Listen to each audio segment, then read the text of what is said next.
Gray. Gray.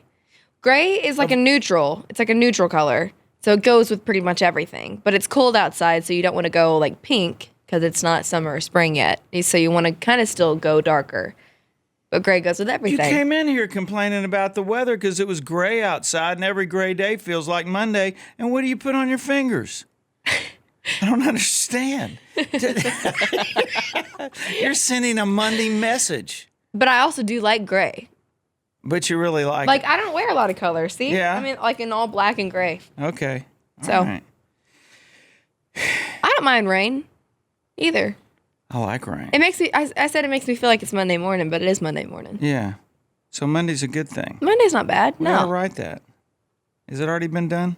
Probably, but we can probably do it. Do it better. A little better. All right. Okay. So, you've been rocking since the last time I saw you, but you were obviously on a good roll. You just had "Love Me Like You Mean It," and Taylor Swift had given you a shout out, and now you got your second record. Things are starting to roll a little bit. You've done a lot of. I was noticing a lot of morning shows and stuff like that, and evening shows.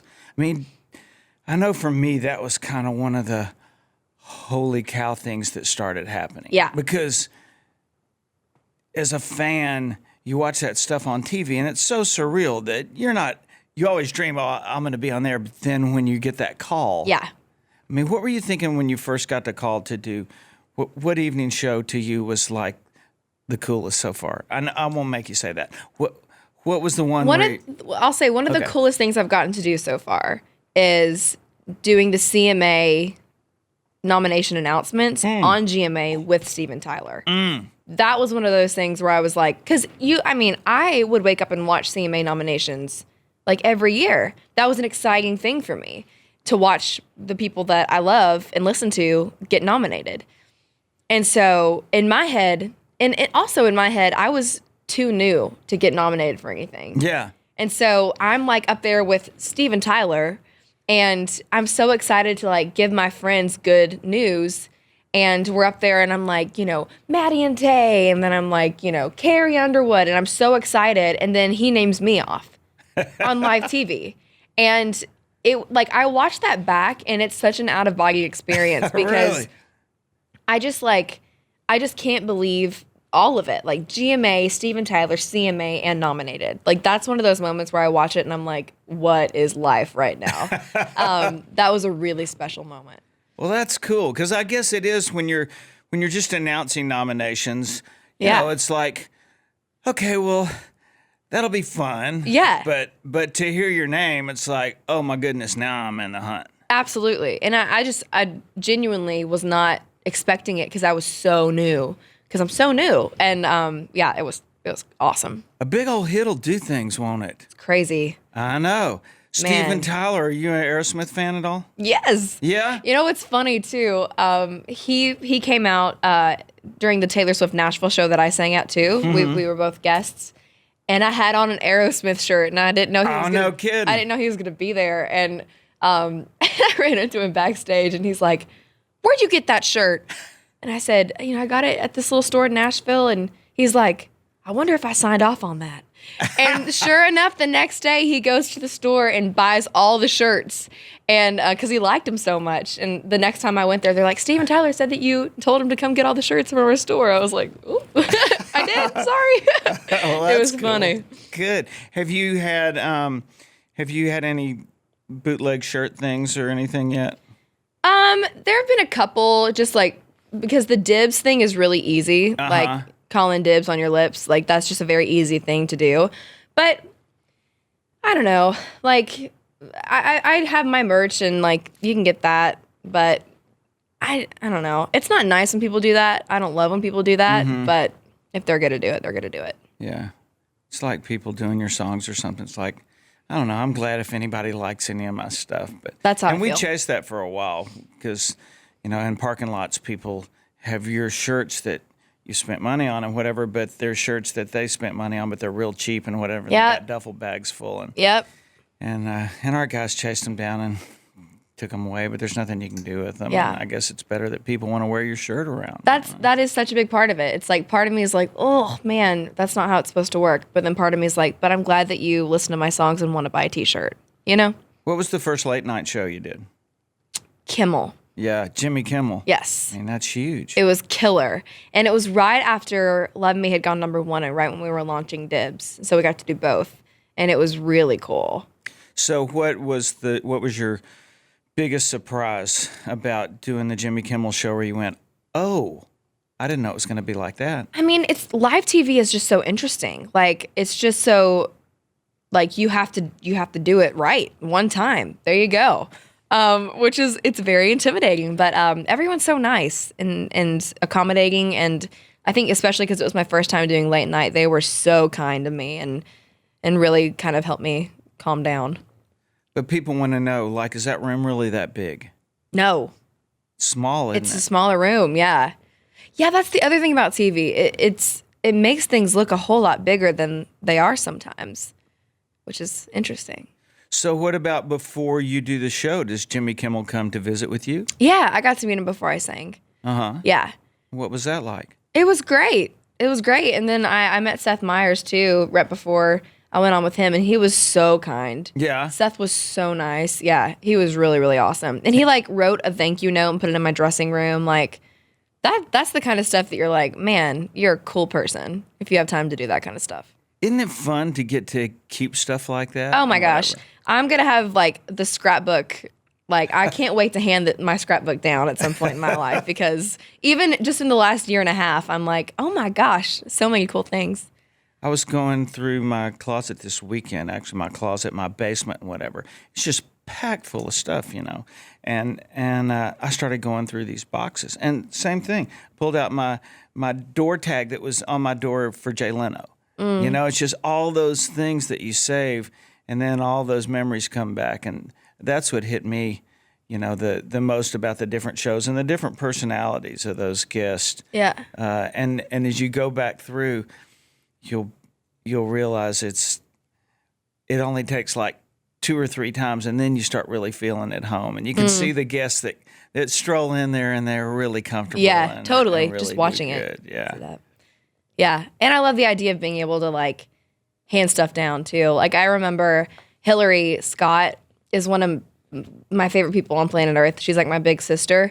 And before I met her a couple years before I even signed my record deal, and I went over to her house and she was cleaning out her closet, like you were saying. And it was, I mean, gosh, I was like in dream world. I was like, all I want to do is go to an award show and walk a red carpet. That's all I want to do. And we went down to her closet and she let me try on, like, we played dress up basically. In Hillary's like Grammy dresses, and in Hillary's like ACM dresses, and the dress that she won Need You Now Song of the Year, and like all this stuff. And at the end of it, she was like, here, do you want this? Like, here, will you wear this on the road? Here you go. Like, do you want this jacket? Here you go. Like, and I wear it all the time. Like, all the little things that she gave me that she like handed down to me that she wore at some point, like I wear. Like, those little things are so cool. Yeah, like, it is cool. You know what I mean? Yeah. And those are moments that I think just over the last year and a half that I've really like appreciated and want to be like that, you know, at some point. I couldn't, you know, when I got to town, I couldn't afford decent shirts and stuff like that. Right? I remember Sonny Throckmorton, who wrote Middle Age Crazy and a ton of songs. He was like Songwriter of the Year for 3 years in a row, you know, like in the 70s or 80s. He had 90 cuts one year, just super, and wrote all these great songs. And we got to be friends, and he asked me, we were going to something. I said, man, I ain't got nothing but a T-shirt. And he gave me this really cool cut, no buttons on it, you know. That's so cool. Yeah, and I'm like, and it was Sonny Throckmorton's, you know, and it's just, yeah, you remember that stuff. You really do. Yeah. That's special. It matters. What's your touring plans? So I kick off a run with Billy Currington next week. Mm-hmm. And then we do that through the next few months. And then I go to Australia and New Zealand in March. So soon. What are you doing in Australia and New Zealand? A bunch of stuff, a bunch of festivals, some shows. And then I'm hosting their awards over in Australia. Oh, wow. Which I've never done that. So Have you been down there? no. No? No. Oh, so what do you think it's going to be like? In my head, I just picture like like a big beach with a kangaroo and a koala. Which is probably not at all what it's going to be like. You should go to the zoo because they'll let you hold a koala. That's where I'll cool. be. Yeah. If I have any time off, you'll find me with koalas. They've got who is the crocodile hunter? Neither one of us can remember. Steve Earl. No. Steve Earl. Steve. It's Irwin. Steve something. That's close. That's close. I think that's right. That's close. Steve Irwin. We got a thumbs up in there. Yeah. I had to go to Steve Earl to get to Steve Irwin. It's somewhere not too far from Sydney, I remember. It's not like... Yeah, I'm in Sydney. Yeah. I'll have to check it out. Yeah, but Steve that's Earl. a great zoo because it's kind of a petting zoo, too, and they'll let you play with the snakes and That'll be fun. especially the koalas, yeah. And if you're in Sydney, you need to go across the bay to the beach. And remember this because this is the coolest thing about Sydney. Okay. My wife and I were staying, I think it's the Intercontinental Hotel, and it's right there, overlooks the famous Opera House. All that stuff's right together, the Opera House and the bridge, which you can walk over. They make you wear a special suit and wear a harness so you won't jump off it so high. It's like one of the tallest bridges in the world. Ooh, nope. But at night, there's this arboretum, these beautiful gardens not too far from the Opera House, in between the Opera House and the Intercontinental. Mm-hmm. And I'm only telling you this long-winded, boring story because they have flying foxes. They're these huge bats, big as the flying monkeys in The Wizard of Oz. I'm not kidding. They're so awesome. And they get drunk on these persimmon kind of things, and they hang upside down like Dracula in the trees all day. You can go over there. I mean, these things are like this big, and when they open, their wings are like these big leather wings. That's kind of scary a little bit. But their heads are like foxes. They're furry, big. They're cute. They're big. And they hang upside down drunk all day. And at night, they fly across the bay, and they go somewhere on the other side of the bay. But it's so cool because it's like the flying monkeys in The Wizard of Oz. So be sure and ask somebody where are the flying monkeys. Okay. Yeah. That's my favorite movie. I would love to see that. Yeah, they call them flying foxes, but they're giant bats. Killer. They're huge. Okay. Spread your arms out, and that's how big the wingspan. It's a little intimidating. They're not like little flying around in your backyard. These things are awesome. Yes. Amazing. And Billy Currington, how well do you know Billy? I don't know him well. We had a couple shows together last year, and he was so nice. And it's cool. Like, I love his music. I think he's a great so singer. great. Yeah. His voice is like one of those voices that you can just listen to over and over again. And he's, been successful and around for a long time. And I tour with the Flats later this year too, and one thing I really am excited to watch with both Billy and Flats is they've had hits for like 10 years now, and just to watch them go from hits from 10 years ago to hits now, and just how they've done that so effortlessly and gracefully, like that's a career, like that's something that I want to watch and learn from both of them. Yeah. Yeah. Totally different. Personalities though.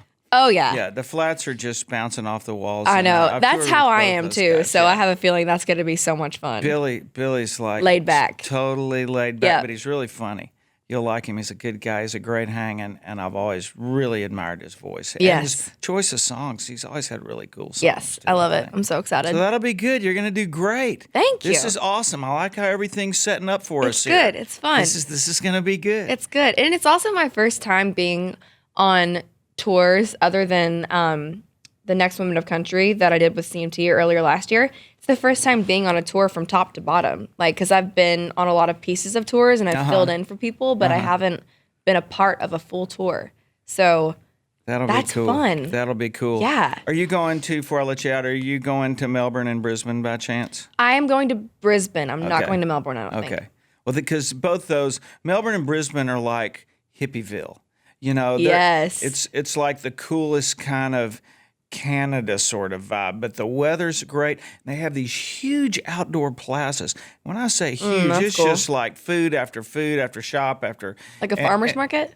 It's like, but it's giant. And there's like big indoor Green Hills malls in the middle of this stuff. And whatever you're walking inside and outside, and there's just people jamming and drinking and eating, and their markets are really Brisbane, cool. Melbourne, very low key. Sydney, very rocking and fun. Cool. And they'll tell you, but in Sydney, from the Opera House straight across the bay is the big beach over there. That's where the party's at.